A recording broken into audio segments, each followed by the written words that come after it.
Hello guys, मैं हूं परवन निकवाल और आपका आयुष्मान ऑनलाइन क्लास में स्वागत है।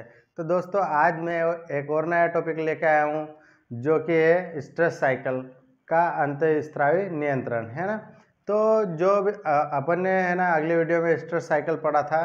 तो जो स्ट्रेस साइकिल होती है उसमें है ना हार्मोनल एक्सचेंज कैसे होते हैं, या फिर हार्मोन्स जो एस्ट्रोजन प्रोजेस्टेरोन हार्मोन्स होते हैं वो कहाँ से सिक्रेट होते हैं, एलएच एफएसएच हार्मोन्स कहाँ से सिक्रेट होते हैं और कैसे होते हैं, ये आप लोगों में इस वीडियो के माध्यम से बताऊंगा। तो आप इस वीडियो में कंटिन्यू बने रहना। अपन स्टार्ट करते हैं स्ट्रेस साइकिल, है ना। तो हम ये स्ट्रेस साइकिल एक ग्राफ के द्वारा समझने की कोशिश किए, साथ ही साथ है ना इसमें कुछ ओवरी में अलग अलग फेजेस फॉलिकल्स डेवलपमेंट होते हैं, वो सारी चीज़ें मैं इस वीडियो के माध्यम से बताना चाहता हूँ। तो आप इस वीडियो में बने रहना। तो हमारा टॉपिक क्या है? स्ट्रेस साइकिल या ऋतुकाल का अंतःस्रावी नियंत्रण, है ना। तो जो स्ट्रेस साइकिल होता है उसका इंटरनल या फिर अंतःस्रावी नियंत्रण कैसा होता है, मतलब अंदर जो होता है वो हम बताने वाले हैं, है ना। जैसे कि यूटेरस हो गया, यूटेरस के साथ साथ ओवरी के अंदर क्या क्या एक्सचेंज होते हैं वो सारी चीज़ें मैं बताने वाला हूँ। तो एक ग्राफ बनाया है, ग्राफ के माध्यम से मैंने कुछ चीज़ें समझाने की कोशिश की है। तो ग्राफ है ना, ग्राफ में क्या हो रहा है, अलग अलग मैंने फेजेस लिखे हुए हैं, है ना। ग्राफ के अंदर क्या क्या फेजेस लिखे हैं, अलग अलग प्रकार, अलग अलग फेजेस, जो कि 4 फेजेस होते हैं, वो 4 ही फेजेस यहाँ पे लिखे हुए हैं। फर्स्ट फेज है प्रो स्ट्रेस, सेकंड फेज है स्ट्रेस, थर्ड फेज है मेटा स्ट्रेस और फोर्थ फेज है डाई स्ट्रेस, है ना। तो हम 4 फेजेस के बारे में, क्योंकि स्ट्रेस साइकिल में 4 फेजेस होते हैं और 4 फेजेस के बारे में अपन इस वीडियो के माध्यम से पढ़ने वाले हैं। तो ग्राफ में मैंने 4 फेजेस को मैंने बताने की कोशिश करी। तो फर्स्ट फेज होता है इसमें -4 दिन से लगा के -1 दिन तक, कौन सा? Pro stress. सेकंड होता है -1 से लगा के 1 डे तक, कौन सा होता है? स्ट्रेस, है ना। मतलब यहाँ पे कहीं ना कहीं क्या होगा, फॉलिकल्स मैच्योर हो जाएंगे, है ना। जो फॉलिकल्स बन रहे थे ओवरी के अंदर वो क्या होंगे? मैच्योर हो जाएंगे। तो आप इसमें है ना क्या, सबसे पहली चीज़ तो अपन ये देखेंगे कि मेनली होता कैसे, है ना। तो होता क्या है, जैसे है ना कोई भी फीमेल रिप्रोडक्टिव अगर वो मैच्योर हो चुका है तो कहाँ पे सेंसेशन जाएगा? हाइपोथैलेमस में, है ना। ब्रेन में सेंसेशन जाएगा हाइपोथैलेमस में, और हाइपोथैलेमस से एक हार्मोन्स रिलीज होगा जिसका नाम है जीएनआरएच, है ना, गोनेडोट्रोपिक रिलीजिंग हार्मोन्स। कौन सा हार्मोन? जीएनआरएच, है ना। ये जीएनआरएच हार्मोन्स कहाँ पे जाएगा? एंटीरियर पिट्यूटरी में, है ना। पॉजिटिव फीडबैक मैकेनिज्म चलेगी जो कि कहाँ पे जाएगी? जीएनआरएच कहाँ पे जाएगा? एंटीरियर पिट्यूटरी में, है ना। जैसे एंटीरियर पिट्यूटरी में जाएगा वहाँ से 2 हार्मोन्स रिलीज होंगे, है ना। कौन कौन से? एलएच और एफएसएच, है ना। एलएच और एफएसएच कहाँ से रिलीज होंगे? एंटीरियर पिट्यूटरी से। यही एफएसएच और एलएच क्या करेंगे? ओवरी में आएंगे, और ओवरी में जो फॉलिकल्स होते हैं, है ना, ओवरी के अंदर क्या होते हैं, बहुत सारे है ना इनमेच्योर फॉलिकल्स होते हैं। वो क्या होते हैं, जैसे है ना मेच्योरिटी अगर आती है मेल रिप्रोडक्टिव सिस्टम में, या फिर एक फीमेल रिप्रोडक्टिव सिस्टम पूरी तरह से डेवलप हो जाता है तो मेच्योरिटी आती है। वैसे यहाँ पे बहुत सारे फॉलिकल्स अनमेच्योर कंडीशन में होती है, जो कि जैसे है ना एफएसएच और एलएच रिलीज होता है, वह हार्मोन्स क्या करते हैं, इन फॉलिकल्स को क्या करते हैं? डेवलपमेंट स्टार्ट करते हैं। तो ये फॉलिकल्स है ना धीरे धीरे है ना यहाँ पे क्या होगा? डेवलपमेंट स्टार्ट हो जाएगा, है ना। कौन से स्टेज में? प्रो स्टेज में, है ना। प्रो स्टेज में क्या होगा, जो इनमेच्योर फॉलिकल्स थी वो क्या हो गई? धीरे धीरे डेवलपमेंट हो गई। उसके बाद में जैसे है ना दूसरा फेज है स्टेज, है ना।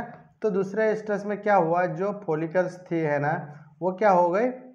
मैच्योर हो गए, है ना। क्या हो गए? मैच्योर।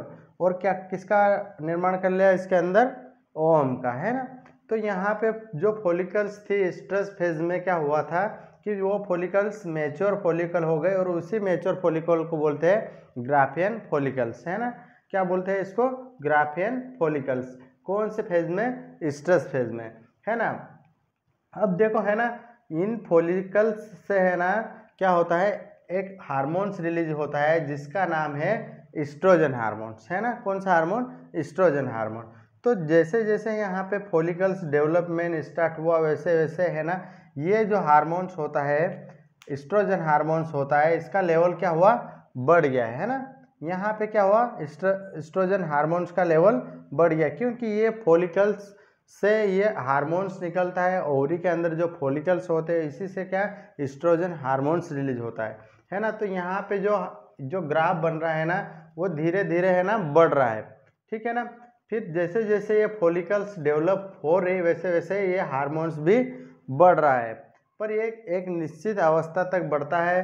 फिर है ना क्या होता है, इसके बाद में अगली स्टेज में ओवरी में क्या हुआ, फॉलिकल से ओवम रिलीज हो चुका है ना। तो उसका जो एस्ट्रोजन का लेवल था वो क्या हो गया, डाउन हो गया या फिर कम हो गया। साथ में है ना इसी ओवुलेशन होने के बाद में ये जो बचा हुआ भाग रहता है जो फॉलिकल्स का, वो बना लेता है कार्पस ल्यूटियम, है ना। तो कार्पस ल्यूटियम है ना, उसके बाद में क्या बनता है, कार्पस ल्यूटियम, ठीक है ना। तो यहीं से है ना एक हार्मोन रिलीज होता है जिसका नाम है प्रोजेस्टेरोन। क्या नाम है, प्रोजेस्टेरोन, है ना। तो इसी प्रोजेस्टेरोन यहाँ से रिलीज होता है, तो इसका लेवल है ना यहाँ पे क्या होता है, प्रोजेस्टेरोन हार्मोन्स का लेवल बढ़ जाता है ना। ये भी एक हाईएस्ट फ्रीक्वेंसी पे चलता है। ये जो कार्पस ल्यूटियम है ना, और धीरे धीरे डिजनरेट होने, अगर प्रेगनेंसी हो जाती है ना, तो क्या होता है, धीरे धीरे डिजनरेट होने लगता है। या फिर इसमें से है ना क्या होता है, प्रोजेस्टेरोन हार्मोन्स रिलीज होता ही रहता है जब प्रेगनेंसी होती तो, है ना। अगर नहीं होती तो ये जो है ना कार्पस ल्यूटियम धीरे धीरे है ना डिजनरेट होने लग जाता है। क्या होता है, ये धीरे धीरे डिजनरेट होने लगता है, कौन, कार्पस ल्यूटियम, है ना।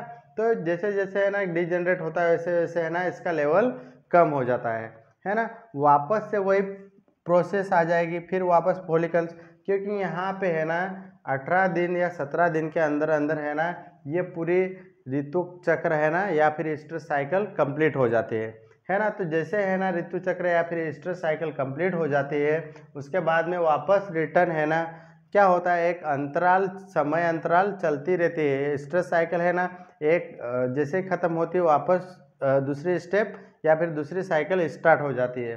तो यहाँ पे जो कार्पस ल्यूटियम था ना वो डिजनरेट हो गया, और ये जो फॉलिकल्स थे, ये वाले जो फॉलिकल्स थे, ये यहाँ पे भी वापस से धीरे धीरे डेवलपमेंट स्टार्ट हो गया, है ना। वापस से धीरे धीरे डेवलपमेंट स्टार्ट हो जाता, और वापस से किसका लेवल बढ़ने लग जाता है, एस्ट्रोजन का। अगर नहीं प्रेगनेंसी हुई तो, है ना। तो प्रेगनेंसी अगर नहीं हुई तो वापस से इसका लेवल बढ़ने लग जाता है ना। तो वापस वही प्रोसेस होगी, धीरे धीरे फॉलिकल्स बढ़ेंगे, एस्ट्रोजन का लेवल बढ़ता है, फिर ओवम रिलीज होता है, और फिर ओवम रिलीज होने के बाद में कार्पस ल्यूटियम बनता है, प्रोजेस्टेरोन रिलीज होता है, ऐसे प्रोसेस चलती चलती रहती है ना। तो इन दो हार्मोन्स का मेन रोल क्या रहता है, प्रेगनेंसी को मेंटेन करना, है ना। जो प्रेगनेंसी होती है ना, जो गाय भैंसों में प्रेगनेंसी होती है, उस प्रेगनेंसी को एस्ट्रोजन और प्रोजेस्टेरोन हार्मोन्स क्या करते हैं, मेंटेन करते हैं। यही यूटेरस में जाके है ना यूटेरस की लेयर का निर्माण करते हैं, जिसका नाम है फंक्शनल लेयर, है ना।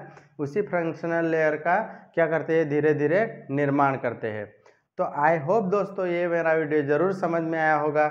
इसे ज़्यादा से ज़्यादा शेयर करें, लाइक करें, फॉलो करें और ज़्यादा से ज़्यादा सब्सक्राइब करें। इस वीडियो को पूरा देखने के लिए थैंक यू।